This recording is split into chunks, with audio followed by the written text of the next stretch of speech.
Hello, you wonderful people, and welcome to another episode of Super-Fanta-Fi. This being a show, we're talking about TV shows of the supernatural, fantasy, and or science fictional genre. For today's episode, I'm going to talk about the latest episode of the originals, as well as the season premiere of Colony.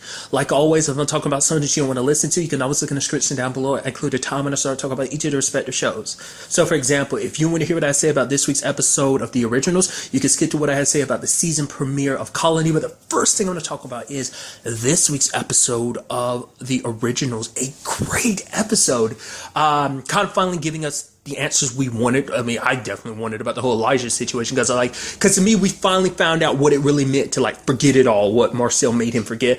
It wasn't just the bond and everything. I mean, to be fair, we kind of already know he kind of forgot about Klaus and them, but we didn't know to the extent of what it meant. He forgot what he was, who he was. Basically, his memory started with him getting off that bus at the beginning of the episode 7 years ago. And that just kind of blew my mind. It's wow, even being surprised at what he was, the hunger. And then he met another vampire. Her name is Antoinette, played by Jamie Murray. Which was I feel like I have a vague notion of I feel like I remember seeing something that was saying that she was going to be in this season. But maybe that's just my imagination. I'm super excited. Jamie Murray got so much. Dexter, she was also in Warehouse 13. So she's been in so much stuff. So I think those are two big things. But I feel like there's more I'm just kind of blanking on. But nevertheless, she didn't know who Elijah was, but which I was kind of really? You don't know who? I feel like everyone knows who the Michaelsons are. But then also, in retrospect, because it's especially when she ran away the first time she saw him, I was oh, so you do know who he is. And she kind of admits it later on that from the very beginning she knew. I was of course you would. Because especially if you're old enough, every vampire knows who the Michaelsons are, because you want to know exactly who they are so you can avoid them. All the stories, all the havoc they wreaked over the 1,000 years, you made sure to stick clear of the Michaelsons. So of course you know who they are, what their faces look like. So she knew the moment she met him, but obviously she lied because she could tell Elijah didn't remember everything. It was kind of interesting seeing him kind of getting introduced to everything bit by bit. You could tell that there were little flickers of his memory here and there. It's sweet, but kind of sad, because obviously you see him growing closer to her, but at the same time, you're oh, but you and Haley, you and Antoinette are cute and everything, but it's oh, that would be cute if it weren't a you and Haley thing already established, which obviously that didn't necessarily play out in the best way, so it's kind of she's kind of in a new relationship, he's in one too. It's just, I don't know, it's just kind of sad circumstances. I wasn't expecting Marcel to show up like he did. Basically, he was telling Elijah, get the hell out of New York, because Rebecca and him were heading that direction. Well, I guess that's around the time. Did they meet up in New York at the end of season 4?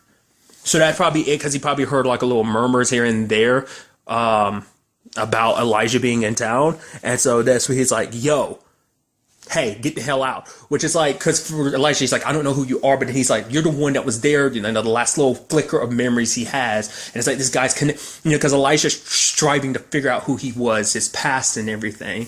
Which you have Antoinette kind of being she lived her life a certain way. She doesn't have a daylight ring, because for her, she wants to live, because she's happy with her life being the way it is, following simple rules, not killing humans while they're filled with fear, actually being compassionate, makes it all the more, precious each drop, which is so interesting, because who she is kind of complements Elijah very well, because I feel because Elijah was always kind of the dignified person. Let's not forget, he is still a Michelson. I guess some of that Viking in them will always be there. So he could be just as, like I said, we've seen plenty of occasions over the series that he can be just as brutal, if not more brutal than Klaus, especially when he was so upset because he couldn't figure out any answers and stuff like that. And he started ripping people's body parts apart. The whole club floor was filled with damn bodies. It's also interesting too, because Antoinette kind of brought up the fact that she's kind of shunned by most vampires, because she is who she is. She doesn't really hang out in the daylight, because most vampires kind of wear daylight raids, they kind of mingle with humans. It's we kind of lose sight of the fact is we died. we can't never forget that we're not them. That kind of, without the daylight rays, we go back to being the nocturnal creatures that we are. So we can recognize like, hey, this is who we are and fully embrace it. It's kind of her whole thing.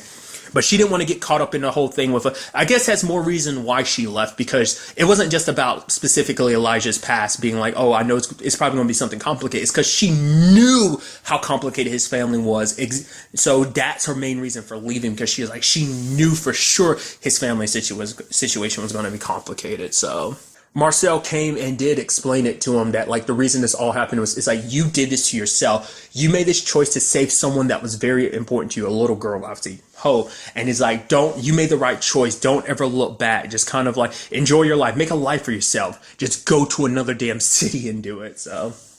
So we see him and Antoinette, because I was so certain, like, oh man, Antoinette's going to get killed, because we never saw her with him again. And then they're playing piano together. I was like, oh man, she's about to die or something, isn't she? The moment Klaus showed up, I was like, what? Klaus is like, this is my brother, so I need you to skedaddle. I should be thankful you were good to him for all these years, but it's like, now you're no longer needed, so move. So that's kind of interesting. And I was like, oh man, that sucks. I was like, why are you doing that, Klaus? And then it kind of clicks when he starts talking to us, like, because this is all about Haley. Like, his family needs him, so he doesn't need you, a distraction, so go. Which at the same time, it's like, you're like, oh, that sucks. But at the same time, it's like, be fair, he went about it you can understand his reasoning for it, because it's like the family needs to come together under this circumstance, because another member of their family, Haley, is gone, and then like we need to all come together for this, especially because during these times, like, he's going to need his brother, like Klaus is going to need his brother's help. But sadly for him, the person in front of him isn't Elijah. It's this new person. And for him, he cast it all aside, because he talks about the fact that when Marcel visited him, all him kind of tripping out like that is probably because he found out exactly who he was. Or maybe the second time after Marcel came back to him, that's it. When he was like, yeah, I figured out who I was. It's like, I saw these notes. I know who we are. I know the names and stuff like that, which is sad. And it's something Klaus touched on. It's like, you may know the names, but you don't know the feelings. It's easy to know details here and there, but you don't remember those experiences, how that experiences, you grew with those experiences. They made you who you were. It led to the experiences you had later on down the road. Then the fact of the matter is, Elijah would have never cast aside hope or his family, but because that's a sad thing with all his memories being gone. That bond of forever is going to, like, it's broken, and sadly there might not be any way of fixing that. Maybe, I don't know. And I think that's something you see when you look at, I think one of the main pictures you see for this is like a picture of Elijah and Klaus, like, in front of each other, because they are a big focal point of like the Michelson family. It's like, without that bond, the Michelson family is not as strong as it was. It's because that bond between them, because he's always kept Klaus in check. He was always there, as Elijah kind of points out. It's like Elijah has always been Klaus's light. But like I said, it's like, because also I think it should be noted, Klaus didn't kill Antoinette. He had ample opportunity to kill her, but he didn't. I feel like Klaus in the past definitely would have killed her, even though he knew it pissed Elijah off. It's like, well, the fact of the matter, I'm sure like him now is probably thinking like, well, at the very least, like if I do that, it's just going to make him more pissed at me. But it's like, I feel like the proof of point, Klaus in the past would have easily just killed Antoinette. It's like, doesn't matter, snapped Elijah's neck and brought him along, but he was trying to find another way. And I think that shows how much Klaus has kind of grown too, and how important this is too. But like I said, for him, it's like Haley, Freya, Rebecca, Cole, Hope, none of that meant anything to him.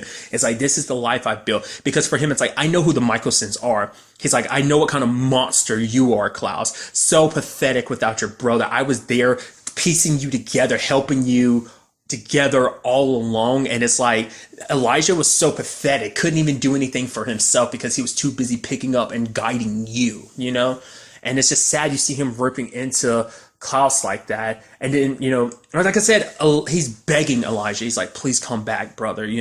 It's like, your family needs you. You have obligations. You have responsibilities, And then you see him snap Klaus's neck, and him and Antoinette leave. And that, for him, it's like, oh, I saw it, that light disappear, because he knows. Because now Klaus knows deep down that Elijah's gone, and there may not be any. He probably's given up hope that there's ever any way to get him back. Because my brother's dead. you know? And that was something he said before. Knowing Elijah is dead would be so much easier than seeing Elijah like it, because he's a man in front of him that looks, sounds like his brother, but isn't his brother. And it's got to be, without a doubt, probably the most heartbreaking thing ever, you know? So at least that's where my mind goes with that, you know? So you even hear him calling up Freya and kind of lying. It's like, yeah, I went to France. I couldn't find Elijah, kind of holding him back. Because I guess because it would hurt too much more to actually tell them the truth. Because if they probably learned, maybe, you know, because he wants his brother to have all the happiness too. But the thing is, like, Klaus, he wants his family back. He's like, you see what I'm doing? Me being here, like, the consequences of that. I mean, I don't even know if Elijah knows the entire truth. Like, I'm sure there's very few people, only a select few people actually know about the whole situation with the hollow being in them. Like, so even he doesn't understand, like, the consequences of what's going down, like, them being this close to each other. But Klaus is willing to make that sacrifice because it's needed, because he needs his family back together. He needs his brother back so, you know, he can fix his family, because he made a promise, to Hope to get Haley back. And the best way to do that is to have Elijah by his side too. And just, it won't work like that. But something I walked away from this episode, the moment Antoinette was like, who's Haley? It's like, oh, someone that Elijah loved, but I could never imagine love. The moment that came across I was like, you wouldn't happen to be the person that kidnapped Haley, would you? But I was like, no, Haley's a hybrid. How would you do that? Like, you wouldn't be strong enough to take her, would you? I mean, also depends on how, like, old she is, too, because we don't really know. So, but part of me is like, man, like, that could possibly be what this is. She probably found out that, you know, because to be fair, Klaus and Rebecca came to visit him. Klaus visited a lot, and we saw at one point in time, the episode, was it the episode before? Like, I went in the premiere. Rebecca went to go visit him. So obviously Antoinette hung out around there too. Obviously we didn't know at the time, but now it's like she most likely saw that they came there all the time, and she knew eventually Elijah's past would come. She thought like, oh, he's done with it, whatever. Okay, I don't have to worry about it. Marcel's not going to be looking for him because Marcel told him to get the hell out of town. So it's like, I don't have to worry about that. But them showing up, it's like his siblings are showing up. It's like, no, I can't take any chances. So maybe the whole point is to get Haley out of the picture just in case she decides one day to come looking for Elijah too.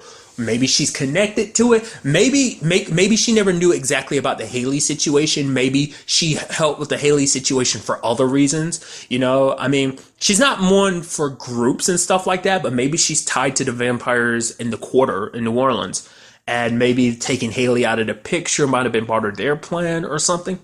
I don't know. Maybe it is, maybe it isn't. But I just get the inkling feeling like, especially because she asked the question of who Haley was, like that could just be her being inquisitive. That might not mean she did anything to Haley now. Maybe this just means that she's going to make sure Haley stays gone for whatever reason. I don't know. Maybe she's actually heard whispers about what happened to Haley, but she's like, no, I love Elijah. He proposed to me. I said yes, and I don't want to lose him. I love him. You know, it's like, so I don't know. For right now, in my mind, she seems like I'm waiting for the turn. Like, I don't know. Especially because Elijah's willing to burn his entire past, taking off his daylight ring. He's got the box next to him. So I'm assuming that's him, like he's catching himself on fire and then he's going to burn that box, I guess. It's like burn himself in the sun by kind of casting aside who he was as Elijah. But I thought what he was going to do was light his hand on fire and then burn the box. I thought that's what it was going to be, kind of. But I guess it's the symbolism of burning Elijah away, because he even says goodbye, Elijah Michelson. So a crazy good episode, dude. It's so good. I really appreciate this being kind of its own episode entirely, and it isn't just focused on the past. It is showing you the progression of him being who he is, casting his past aside.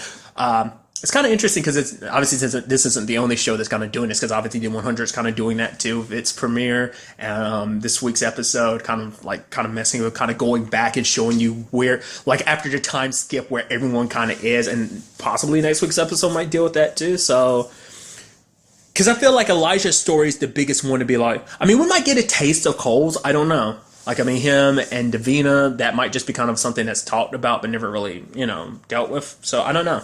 I'm so fascinated to see what goes down with this whole Elijah situation. I mean, Klaus is probably going to go back and try and find Haley on his own. Like, I feel, because obviously this is some bigger plot, but like I said, this might have to do with the whole turf between everyone during this whole situation, the vampires, the witches, and the werewolves, it might be leading into that. Taking Haley out of the equation might be part of that too. Like I said, I'm suspicious of Antoinette, but like with these type of things, there's a lot of times in these type of podcasts and recordings that I'm kind of like, oh, it's got to be this person. They're so suspicious, and it's like, oh yeah, actually they turned out to be an okay person, and I just kind of jumped the gun on it. So I don't know, maybe I'm jumping the gun on it. Like I don't know, man. I don't trust her.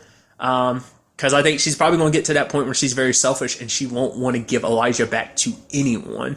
Because it's like, oh, that's his family and everything. And sure, he might want to fight it. But it's like, at any point, she could have been like, you could go back to your family. It's because she doesn't want to let him go either, you know? So, like I said, ultimately, we will have to wait and see what goes down in the next episode with all of this. And now moving on to the season premiere of Colony. A great season premiere.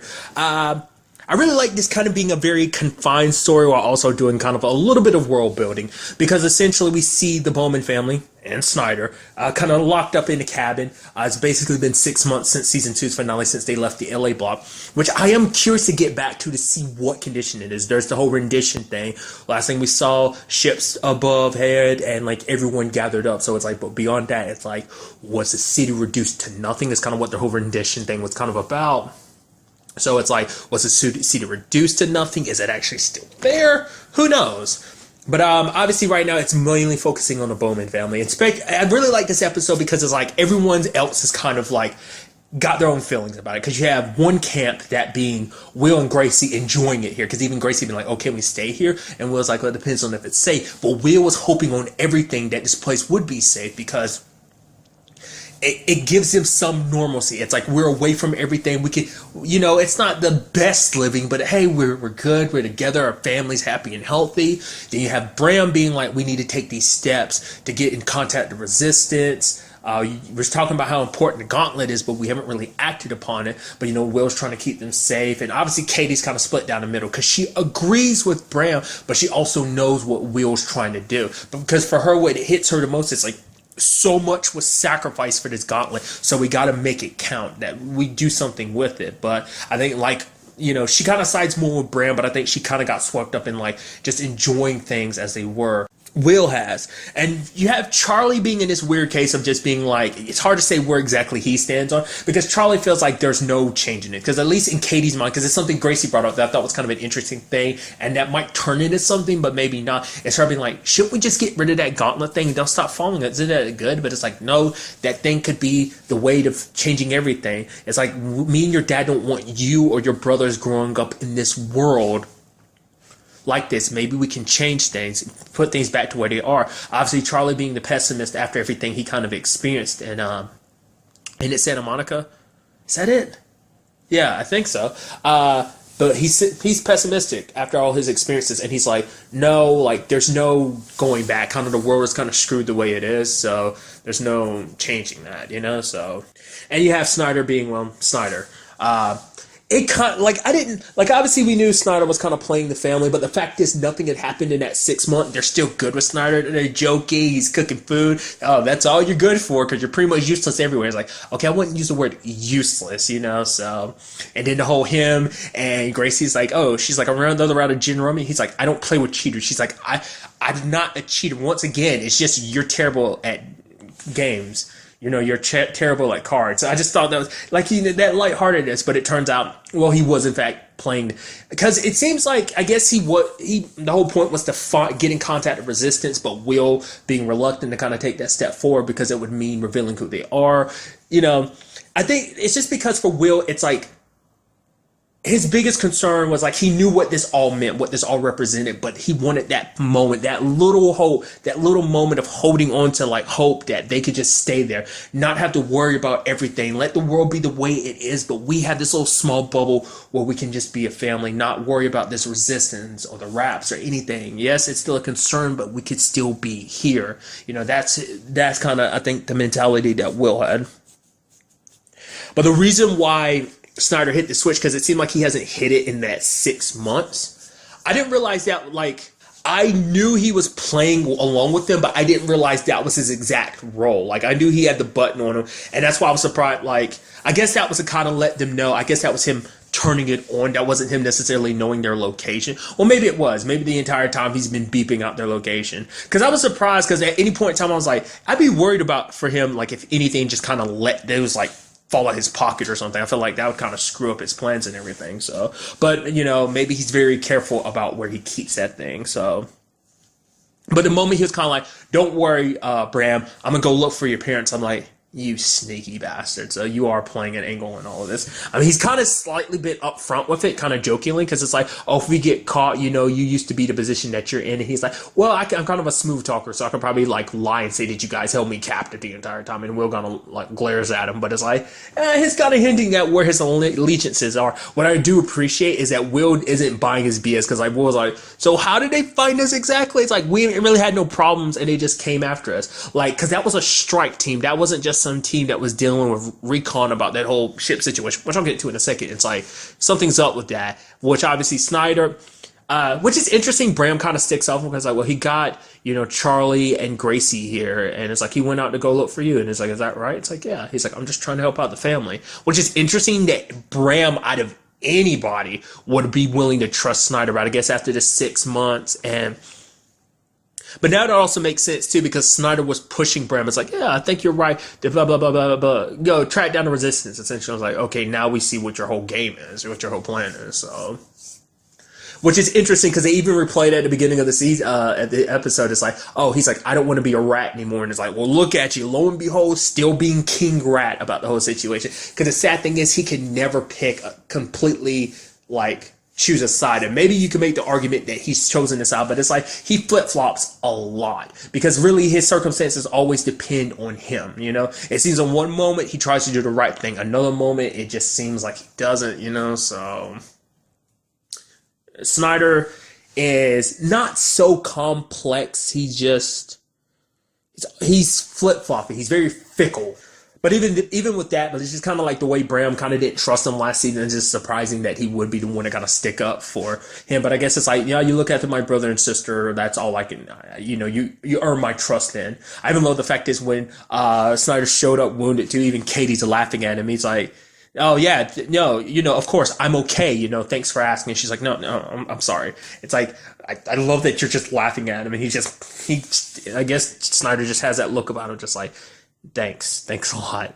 So, but a big thing, obviously this is something that we saw in the trailers, or at least the previews that they've shown for the season so far. Like most things, it seems like most previews seem like everything is taken mainly from the first episode, but maybe there's more in the first full trailer, but I haven't seen it. I've only seen the commercials. Maybe that same commercial is the trailers. Nevertheless, it seems like the Raps do have an enemy because one of their ships was taken down, and it was a ship that was taken down and the drones went over and were kind of constantly blasting it. Because it turns out, actually, Snyder talks about having heard a rumor. Because we still don't really know 100% of what the factory is. We've got little pinks here and there over the seasons, but we still don't know what that whole situation's about. He said that he had heard rumors that basically the factory is meant to make defense weapons. It's like, so the Raps potentially have an enemy, but the enemy of my enemy makes, you know, is a friend, which is like, no, because even the previews of the show is kind of like, yeah, the enemy of my enemy is just another enemy, you know? Just another, because it's like, yeah, humanity is literally in the middle of potentially like a galactic, maybe galactic might not be the right, definitely a space war of some sort. Might even call it a Star War. Nah, who'd call it that? I'm stupid. Ignore me. I think I'm so funny. I'm really not. I really don't think that. God. Nevertheless, it is kind of interesting because we see Katie and Will kind of look into one of the spaceships and it's like, whoa, that's what they look like under like their suits. So that's kind of interesting because all we've seen of the Raps is the suit. So we kind of got a peek inside. I couldn't really make out anything. It looked like it was just a whole bunch of organs, which might kind of coincide with what I've kind of thought about. My whole thing last season, my big thought was kind of like, maybe the Raps, because all the different people they want, because it comes up in this episode, because Will is running with the strike team behind him, and that drone he'd come across before, it obliterates him. Which is like, it's always crazy when you see that thing obliterate people. It's like, ooh, and then like pop, and a mist of blood pops up. A red mist is all that's left. But once again, it didn't kill Will. And even Katie's like, what the hell? And he's like, yeah, it's the same thing that happened to him last season when he was bringing Charlie back over the wall. The drones didn't kill him because he's on the list. He's special. And my whole thought process is maybe this has something to do with humans, that they're looking for new hosts for the humans. Like, I don't know if I use this word exactly, but it might be parasites is what the rats really are. That maybe they bury themselves in different bodies, and maybe they're looking for new bodies to kind of make their own. Like the bodies they're in right now, maybe those are the bodies of another species they found. And maybe that species of alien that they possess don't mix well with Earth oxygen, hence why they got to wear the suits. Maybe that's actually the group they're at war with, is like the other group that some of them possessed and stuff like that. Maybe it's another alien species fighting back, because it's like, oh, the fact of the matter is you try to take all of our people, we're here to kill you. So maybe it's like a resistance on another front, an alien resistance fighting back. I don't know. That's kind of been my thought part. Like, not necessarily that, but like I was thinking like it had to be like they wanted new host body, hence why they have people like Broussard as well as Will on this specific list. The whole pod situation, that's kind of been my mentality about it. So maybe we'll kind of get a big hint this season, or a very definitive answer on what that whole situation's about. Maybe find out definitively if it is in fact what the factory's all about, is making weapons and stuff like that. So besides all of that, it is interesting, like I said, to kind of look at the Bowman family. We have, like I said, Will being the most hopeful for things, like Gracie is too, but because you see like they end up killing one of the guys in front of Gracie, like he was almost about to shoot at them, but like Will got to him first, and you see it kind of still shaking her, like she's the only one that's still like not fully, like, because she was kind of sheltered away from a lot of the stuff. Like, let's not forget last season there was that whole situation when they broke that other like extremist resistance group broke into their house and killed the lady that was Gracie's tutor, that whole situation. So, but it's still like, you know, she is young, obviously. Like I said, Charlie not as much, because he saw some stuff through his time, you know, when he was away from his family, so he's kind of very cynical. And it also seems like Bram is doing everything he can to prove himself, like much like he did last season, because for him, because he's kind of in the same shoes as his mom, because it's like, oh yeah, so many people sacrifice so much for us to be where we are. We can't let that go in vain. Hence why he's kind of like, it's kind of interesting, because he's kind of almost trying to pit Katie against his dad, because it's like, which one of you are in charge? Is it you or dad? Like, the fact of the matter is kind of not contradicting, but not agreeing with what his dad, like decisions his dad makes. It's kind of like his dad wants to go this way, but Bram's kind of like, no, let's do it this way. Just because, I don't know. Just because Bram is trying to do what he can. Like, I don't know whether it's 100% of just trying to prove himself, or legitimately he is trying to end things, that he's like, we have the key to making things better, so why not use it and make a difference? So maybe it's a combination of the two. We do see at the very end, or rather here, that the resistance has gotten in contact and will be meeting with them in 48 hours. So whether everything's going to go smoothly or not, who knows? Because we still have Snyder, you know, still playing Rat, essentially. So I'm curious this season, will we see him kind of really do any, like, will he be a good guy or not? Will he kind of change things around? Obviously, he's starting off on a good/wrong foot. Good, because it's like, oh yeah, the family, you actually care about them. But at the same time, it's like, well, bad foot, because it's like, well, maybe you're not, really don't care. Maybe you're just playing along, but ultimately kind of have to wait and see. So I'm also curious to see bigger parts of the world, because it seems like the entire season is going to be out of the LA block. Like I said, who knows if we even get a glimpse or murmur about it. Like, obviously a big focus of it, some of the previews I saw were about the resistance, so I'm very interested in seeing them kind of meet up, see how large scale this resistance is and what they have planned. Will find Snyder out before Snyder can, you know, reveal their location, stuff like that. There is a lot that I'm very interested in seeing what goes down in this season. But first, you know, before we kind of get too far of ourselves, let's just wait and see what goes down in the next episode. But really, that's all I want to talk about in this episode. To the next time we meet, be happy, be safe, live life to the fullest, and enjoy it. Good day and goodbye.